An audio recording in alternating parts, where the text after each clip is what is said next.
messieurs, bonsoir. Dans ce journal, nous parlons du traditionnel Conseil des ministres qui a eu lieu ce jour au palais présidentiel présidé par le président de la République, Ali Bongo Ondimba. Ce jeudi 17 mai 2012, le monde célèbre la journée des télécommunications et de la société de l'information.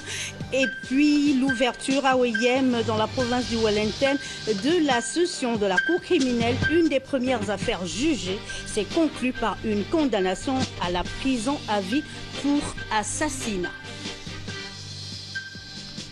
Merci de nous rejoindre sur Gabon Télévision. Sous la haute présidence du chef de l'État Ali Bongo Ondimba, un conseil des ministres s'est tenu ce jour au palais présidentiel. Plusieurs sujets étaient à l'ordre du jour de ces travaux. La synthèse avec nos confrères de la presse présidentielle, Barthel Boisse, Lambert Mpori et Lazo Abourneur.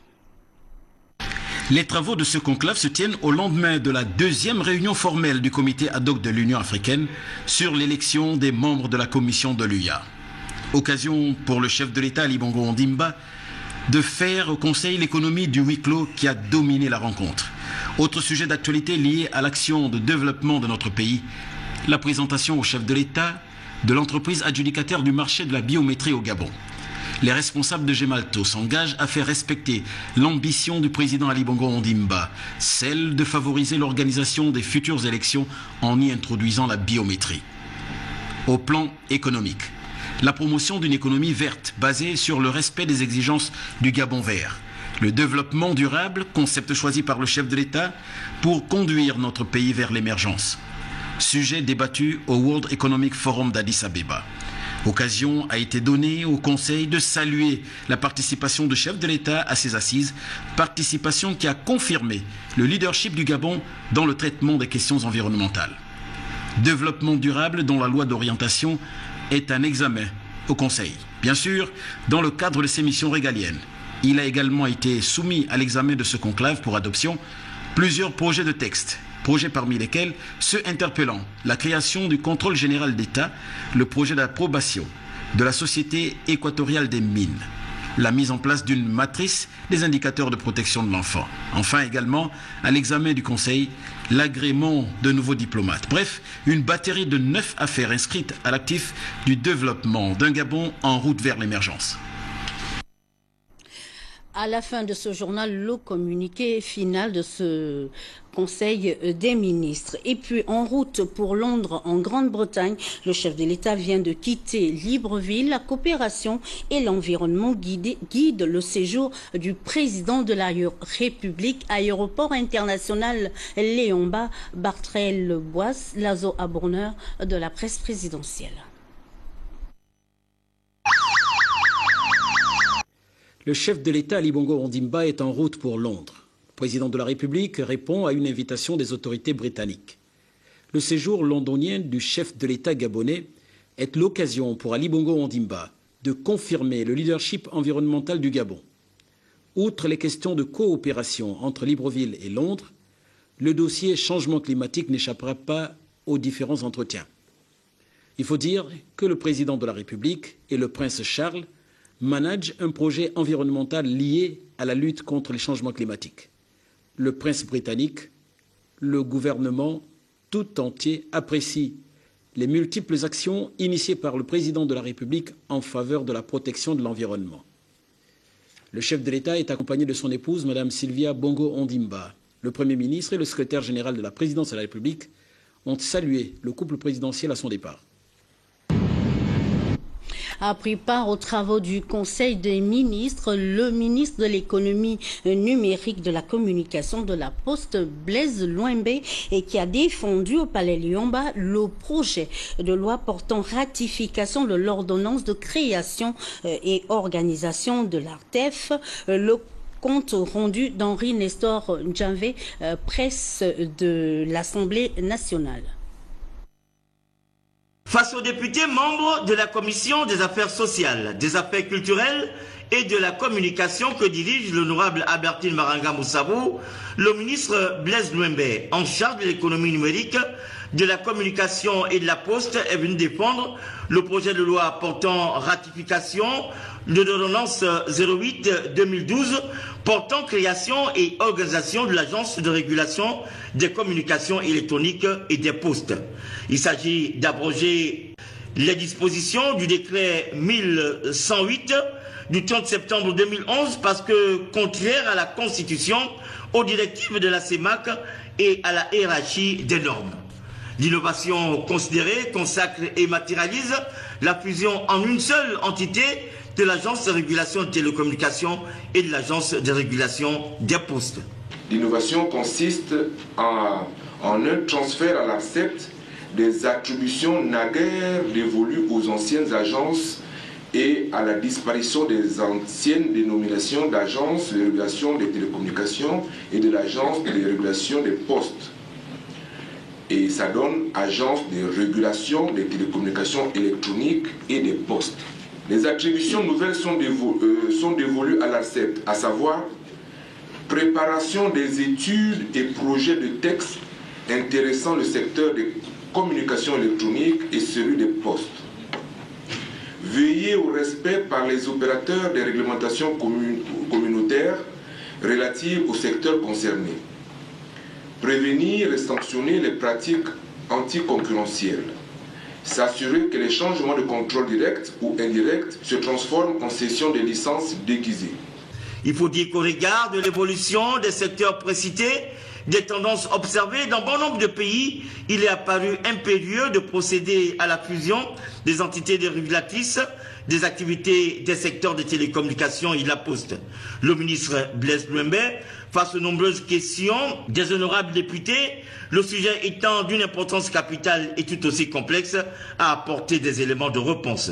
L'ARCEP, l'Agence de régulation des communications électroniques et des postes, a 3 organes.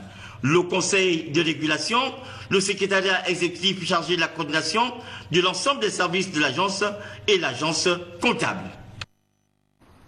Je vous l'ai dit tantôt, la communauté internationale célèbre demain la journée mondiale des télécommunications et de la société de l'information. En prélude à cette manifestation, le ministre délégué à l'économie numérique Françoise Assengong-Nobam a lu le discours circonstanciel dont voici un extrait. Nous l'écoutons.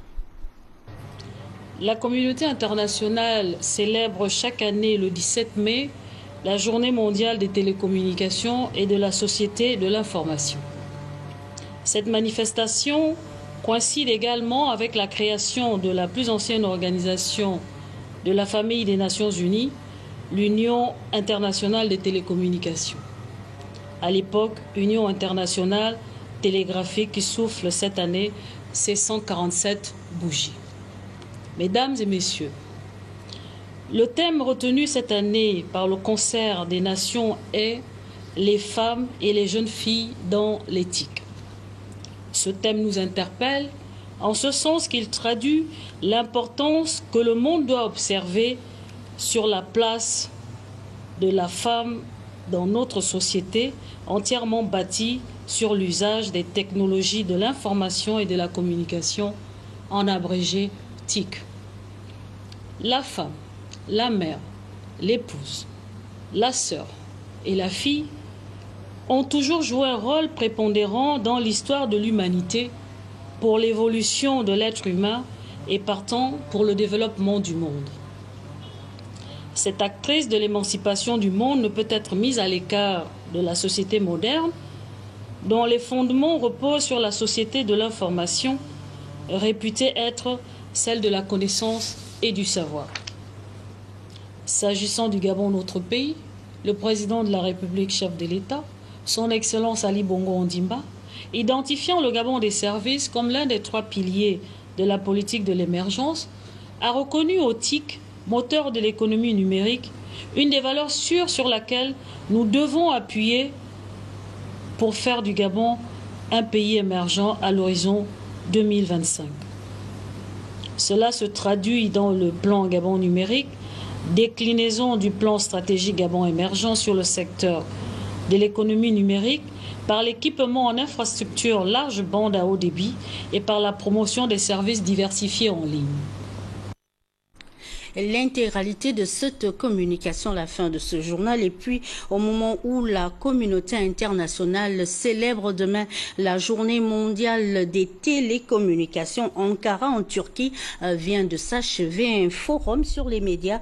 Cherelle Annabelle Bungota de notre rédaction nous proposera à cet effet un magazine. Dans le reste de l'actualité, la Cour d'appel judiciaire vient de faire preuve d'une fermeté juste à l'égard de Noël Owono, condamné à la prison à perpétuité pour assassinat. C'est l'une des premières affaires jugées à l'ouverture de la session criminelle d'OIM. Envoyés spéciaux Joyce Lorna Awangi, Victor Mundunga. Coups, blessures et meurtres avec préméditation sont les principaux chefs d'accusation retenus contre Vonei Joël, de nationalité gabonaise, sur sa concubine Asengon Ella Valérie, le 25 avril 2011, alors qu'il voulait à tout prix satisfaire ses désirs sexuels. Cet acte, qui répond à la violation des articles 223 et 229 du Code pénal, définissant l'homicide volontaire, devrait donc être reprimé avec la plus grande fermeté. Lorsqu'on juge un criminel, la société vous regarde. La décision doit être dure, sévère, pour persuader les délinquants honnêtes, pour dissuader ceux qui seraient tentés de commettre les mêmes faits. Si pour l'avocat de la défense, son client aurait agi sous l'emprise de l'amour et devrait bénéficier des circonstances atténuantes, le ministère public lui déclare: statuant publiquement, contradictoirement à la majorité des voix, en matière criminelle et en dernier ressort, déclare Owono Eyi Joël coupable du crime de meurtre. En répression, le condamne à la réclusion criminelle à perpétuité. Maître Moubeyi Boal, qui a déploré cette décision finale, souhaitait tout de même voir une autre issue pour son client. Dans le cas d'espèce, il s'agissait d'un crime passionnel. Et généralement, dans le crime passionnel, selon la jurisprudence et la doctrine, on arrive très souvent à trouver des circonstances atténuantes, une certaine indulgence. Mais dire que dans le cas d'espèce, il n'y a pas de circonstances atténuantes et que la peine adéquate serait toujours la perpétuité, je crois que là, nous sommes un peu quand même dans une justice mécanique. Ce procès ouvre la première session de la Cour criminelle à OIM qui court jusqu'au 31 mai prochain. Rappelons que ce sont 36 affaires qui seront traitées, dont 19 cas concernent les crimes de sang.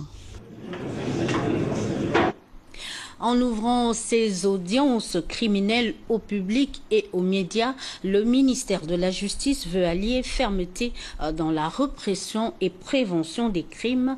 Joyce Lorna Awangi et Victor Mundunga.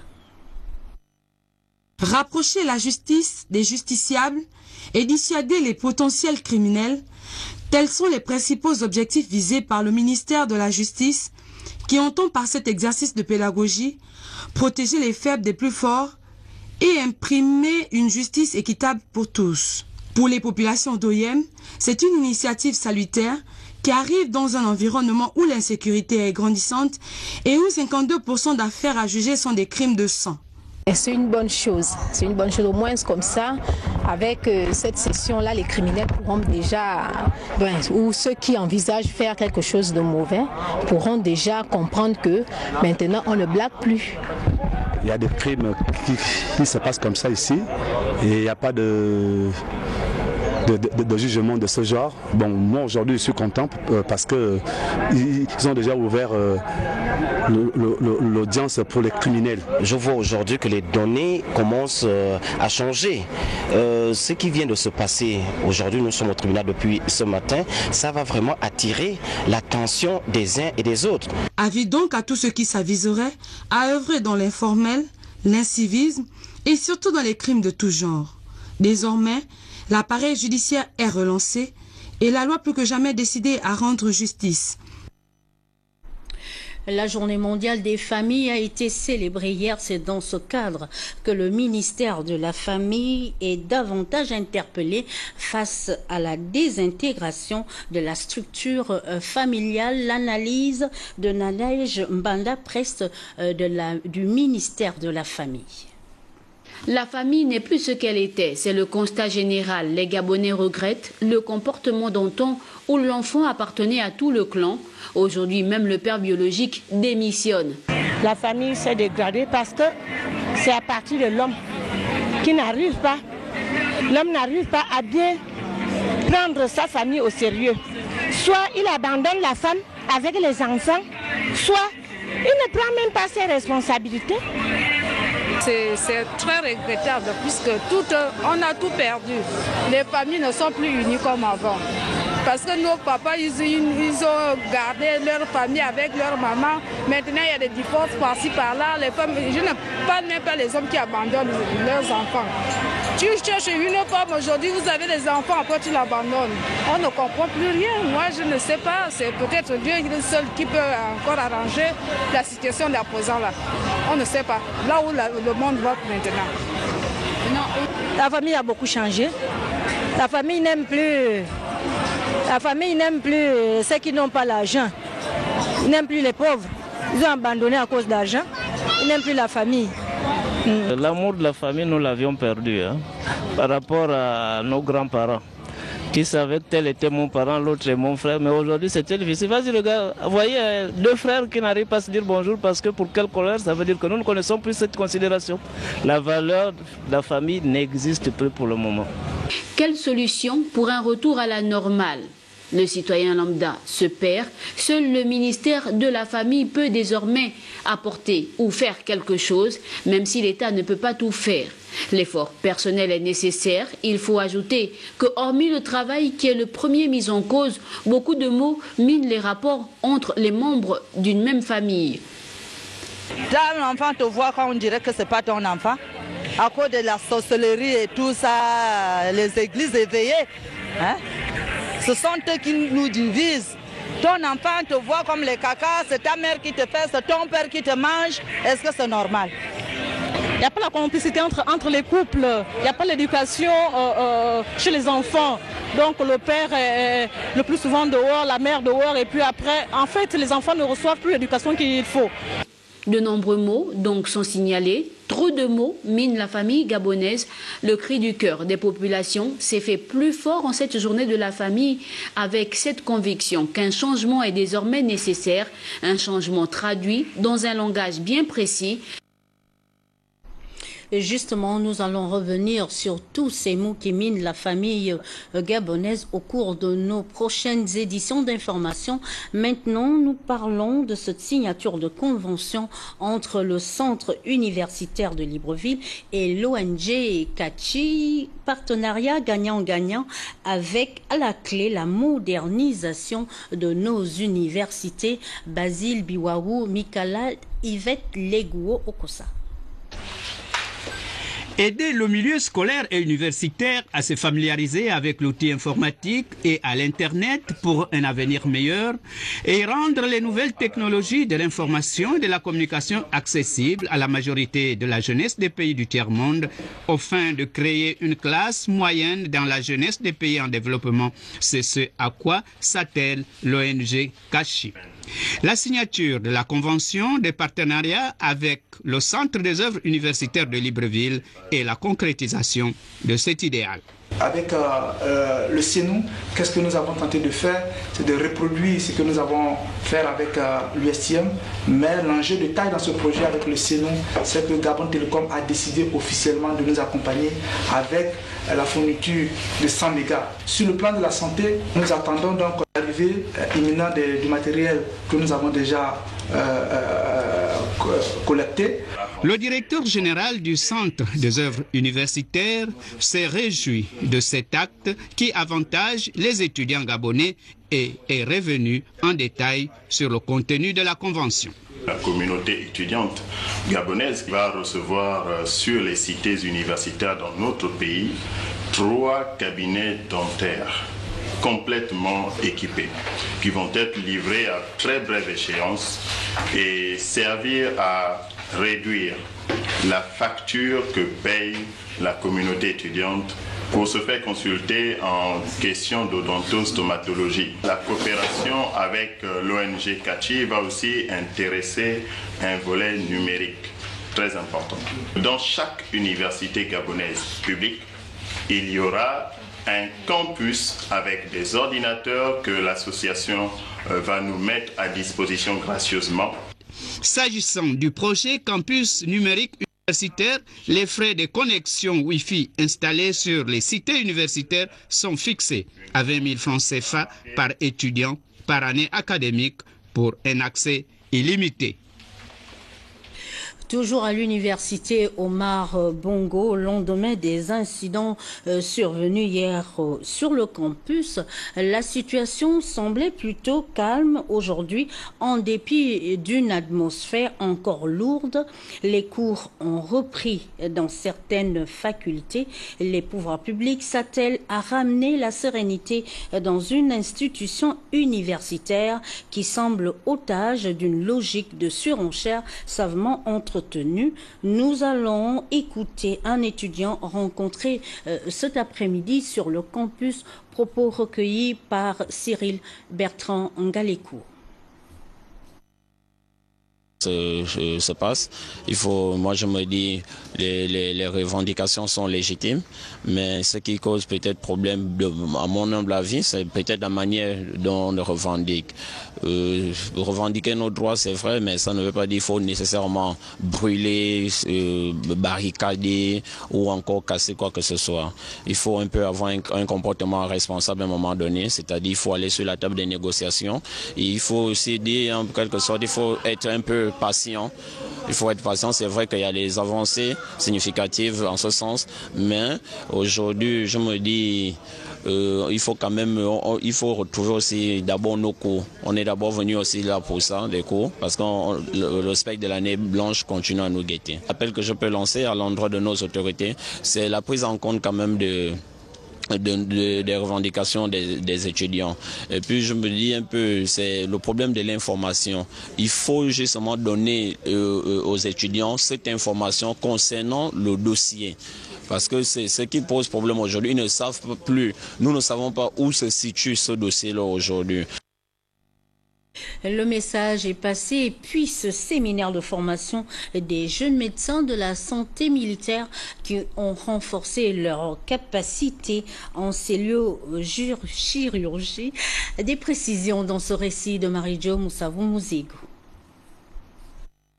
Vulgariser la technique opératoire au laser appelée celluliochirurgie est le principal leitmotiv de la Société gabonaise de chirurgie en collaboration avec les services de santé militaire de Bongolo et de l'hôpital Schweitzer. Je suis chirurgien de cilioscopie aux États-Unis à Cleveland Clinic dans l'Ohio. Je suis là pour faire l'enregistrement de cilioscopie.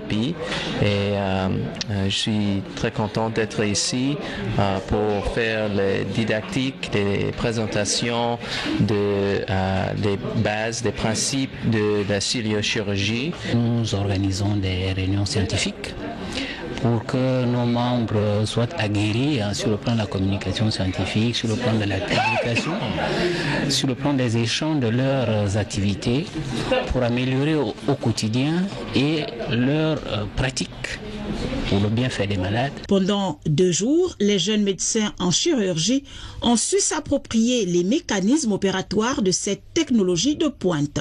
Le séminaire de formation en chirurgie endoscopique, qui est une chirurgie avant de fermer, a commencé samedi matin à l'école d'application. Ça consiste à entraîner nos jeunes chirurgiens en pelvis trainer, qui est une simulation d'un bloc opératoire d'un ventre chirurgical avec des instruments que vous avez vu tout à l'heure là, très fins.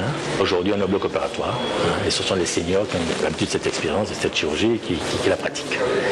Et nos jeunes regardent pour l'instant. Et là, on a commencé un petit peu à faire les premiers gestes, parce que dans cette chirurgie, c'est pas la chirurgie conventionnelle, donc c'est notre apprentissage. Et petit à petit, il faut qu'ils fassent les premiers gestes chirurgicaux pour pouvoir faire des grands gestes.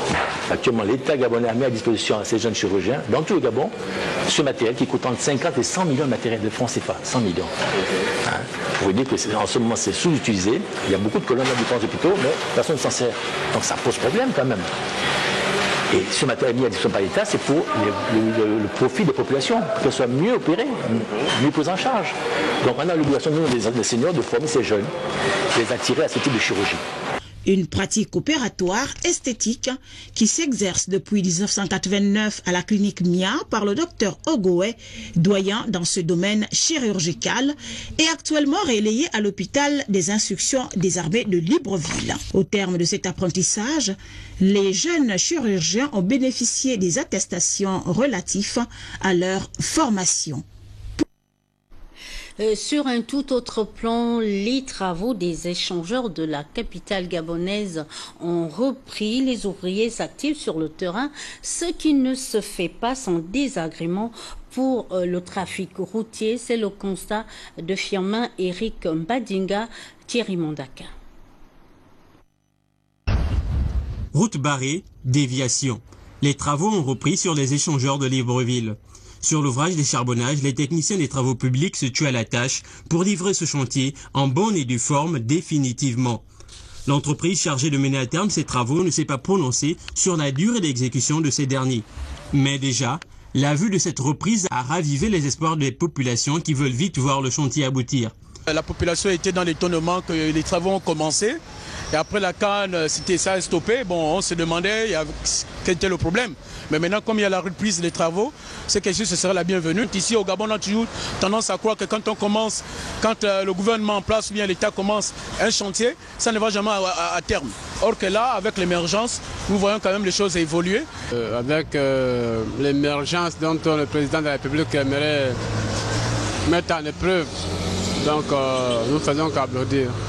Il ne faut pas seulement ça commence aujourd'hui, demain ça s'arrête encore. Pendant que tout semble aller à grande vitesse sur les échangeurs, en bas, au niveau des sens giratoires, on conduit le frein en main. La circulation au niveau de la fluidité ne s'est pas vraiment améliorée parce que je passe régulièrement par ici aux heures de pointe et je constate que soit sur le flanc gauche, soit sur le flanc droit, on est souvent avant le sens giratoire. La circulation, ça bloque.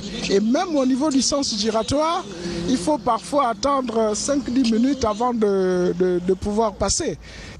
Cette deuxième reprise des travaux a un impact sur les populations. Les piétons ont un nouveau espoir et les chauffeurs roulent à très faible allure. Mais tous comptent sur l'État pour diligenter les travaux. Nous repartons en province, à Tchibanga, le chef-lieu de la province de la Nyanga, où les populations sont devenues impuissantes face à la flambée des prix. Mais qu'est-ce qui cause cette situation? Les éléments de réponse dans ce reportage de Jean-Augustin Nzengue. La destruction de la pile matrice du pont de Kango par une barge il y a quelques mois a fortement perturbé le ravitaillement en produits alimentaires à l'intérieur du pays, notamment à Tchibanga. Conséquence, les prix des denrées alimentaires n'ont cessé de grimper. Depuis que le problème de Kango a surgi, nous constatons qu'il y a la flambée des prix. Vous allez voir que la boîte de sardines qui coûtait par le passé à 350 est désormais à 500, voire 600. Le carton de cuisse de poulet qu'on nous vendait à 10 000 ou à 9 000, aujourd'hui il est à 15 000. Donc vous comprenez que la vie devient maintenant chère. Vous avez le cas du riz, la volaille, les huiles, du savon. Aujourd'hui, c'est déjà pratiquement au double. Même pas, on ne sait plus. Le panier de la maison est quand même très faible qu'on ne sait même pas comment vivre Tchibanga en ce moment. Et on ne sait pas quelle solution envisage l'État par rapport à cette situation. Une situation que les commerçants mettent à l'actif du coût très élevé des moyens de transport. J'aimerais préciser que si les prix ont élevé sur certaines marchandises, c'est dû aussi au pont de Kango, parce que nous sommes contraints, les commerçants, de payer 2 fois le transport. Donc quitter de Libreville jusqu'à Kango, c'est d'abord un prix. Et arriver à Kango, nous devions faire un relais sur d'autres camions qui doivent nous amener la marchandise jusqu'ici à Tchibanga. Nous payons simplement notre transport de marchandises. Pour compenser aussi nos dépenses, régler nos patentes et consorts, nous sommes obligés d'augmenter quelques centimes pour pouvoir un peu continuer par rapport à notre bénéfice. Mais dorénavant, par rapport à ce pont, s'il arrivait à se rétablir, c'est simple, nous reviendrons facilement au prix initial. Vivement que la situation du pont de Kango s'améliore afin de retrouver les prix habituels et soulager les populations de l'arrière-pays. À Libreville, la base d'hélicoptères de l'armée de l'air a ouvert son cadre aux élèves du complexe scolaire bilingue nouvelle génération. C'était un reportage d'Ahmed Mouyaka. Ici, tous les mystères, sinon presque, ont été dévoilés à ces enfants afin de satisfaire leur curiosité. Très attentifs aux explications de ces pilotes, comment piloter un hélicoptère ou encore que faire pour devenir pilote, autant de questions pertinentes posées par ces élèves au cours de cette excursion. Évidemment, des réponses appropriées leur ont été données. Cette jeune génération, nous espérons et nous voulons peut-être marquer un peu les esprits et la mémoire pour susciter des vocations dans l'avenir. Alors, ces appareils que vous avez devant vous sont 2 hélicoptères qu'on appelle de nouvelle génération, de type EC-135, et ils sont médicalisés. C'est-à-dire avec ces ambulances, nous pouvons effectuer en toute tranquillité des évacuations sanitaires, car ils disposent du matériel nécessaire pour conditionner le malade et le transporter vers une structure beaucoup plus efficace. Il faut avoir un niveau scolaire suffisamment élevé, c'est-à-dire bac plus minimum licence, pour être recruté dans la catégorie des pilotes hélicoptères aujourd'hui. Alors ce recrutement se fait d'abord par consultation de dossier. Les éléments sont convoqués pour une audience avec les instructeurs pilotes. Une fois ces éléments sélectionnés, ils sont envoyés à Vincennes pour passer des tests psychotechniques et au retour des résultats, les personnes ayant les meilleurs résultats sont retenues. Ce contact avec la réalité a suscité auprès de ces élèves, visiblement émerveillés, un intérêt prononcé sur le métier de pilote. Je voudrais être un pilote, un grand pilote même, pour aider les gens en difficulté. Cette visite me fait beaucoup plaisir car j'ai appris au moins où se trouvait l'armée de l'air de mon pays. Au moins j'ai appris comment est-ce qu'on fait pour démarrer un hélicoptère. Cette visite qui rentre dans le cadre des activités pédagogiques du complexe scolaire bilingue Nouvelle Génération a été une expérience grandeur nature qui assurément laissera des souvenirs à jamais gravés dans la mémoire de ces enfants. Une note de clôture avec ces journées culturelles. La première édition qui aura lieu à Port-Gentil du 18 au 19 mai. La production artisanale constitue la passerelle à l'échelle internationale. Alors, quels sont les enjeux de ces journées? Armel Baoulé-Bilogué. Avec le temps, la ville de Port-Gentil ouvre ses portes à la mode et à l'artisanat dans les secteurs porteurs qui donnent l'opportunité aux professionnels de la mode de démontrer leur savoir-faire dans les différents domaines de l'art. Tels sont les objectifs poursuivis par les uns et les autres à l'occasion des journées culturelles de Port-Gentil. Je suis très contente de me faire connaître une fois de plus parce que participer à cet événement avec la styliste Angèle Epouta me permet encore d'avoir une plus grande visibilité. Pour ceux qui ne me connaissent pas, ils vont davantage découvrir les créations silhouettes à Port-Gentil où j'ai déjà réalisé pas mal de défilés. La culture, c'est d'abord mettre en avant l'expertise du réseau des acteurs non étatiques gabonais, de l'ONG AGOA, des opérateurs économiques, des stylistes et des artisans qui vont proposer aux passionnés de la culture des objets d'art, des vêtements. C'est un véritable focus de l'artisanat et la mode dans tous ses états. Nous avions trouvé le créneau, comme on dit. C'est-à-dire, au travers de l'AGOA, nous pouvons accéder à un marché plus important. C'est à nous de mettre la pression nécessaire pour que le centre de ressources AGOA soit beaucoup plus visible.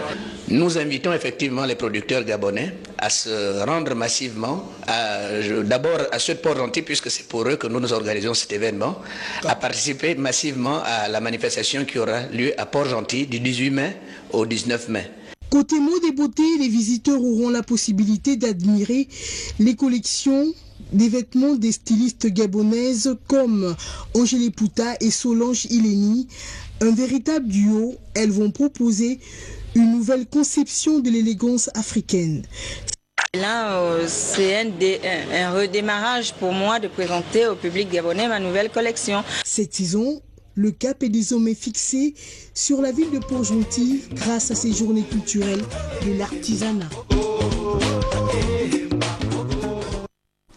Merci Armel pour toutes ces précisions dans nos programmes ce soir. L'intégralité de la communication du ministre délégué à l'économie numérique à l'occasion de la Journée mondiale des télécommunications. Le magazine proposé par Cherel Annabelle Bungota sur le forum des médias Turquie-Afrique qui s'est achevé récemment à Ankara en Turquie. Et enfin, comme de tradition, vous aurez droit au communiqué final qui a sanctionné les travaux du Conseil des ministres qui s'est tenu ce jour au palais présidentiel. C'est la fin de cette édition d'information. Merci pour votre attention. À demain, 20h.